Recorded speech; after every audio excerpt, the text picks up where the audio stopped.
Hello, I'm Janice and this is Collaboration Central. Welcome to episode 5. Today we're talking about silos and what a killer this is for collaboration.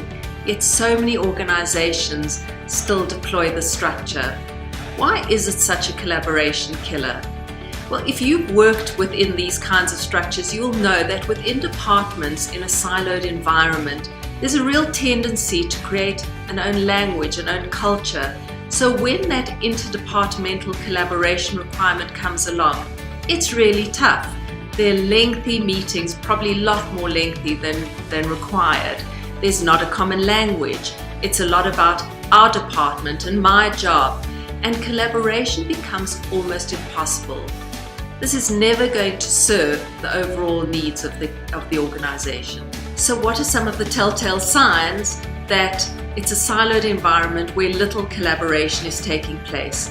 One, there's a lot of redundant action in organizations like this, and as a result, a lot of duplicated work, which is very costly to organizations. There's also something called group thinking, otherwise described as intellectual inbreeding, and yes, it is as evil as it sounds. Disagreement is really viewed negatively within this mindset. It's the exact opposite of collaboration. So how do organizations go about busting the silos and moving to a more collaborative environment? It's not an easy journey and it's not a short one, but it starts with a vision from the top. There has to be a shared executive vision across the breadth of the organization.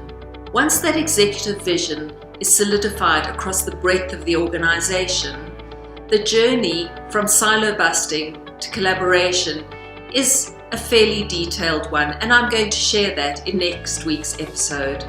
So maybe just in closing, to share the story of Sony and Apple. Sony had a 12-year head start on the Apple iPod with the Walkman. So how did they lose that battle? It's simple. Highly siloed environment, unhealthy competition, and an absolute lack of collaboration.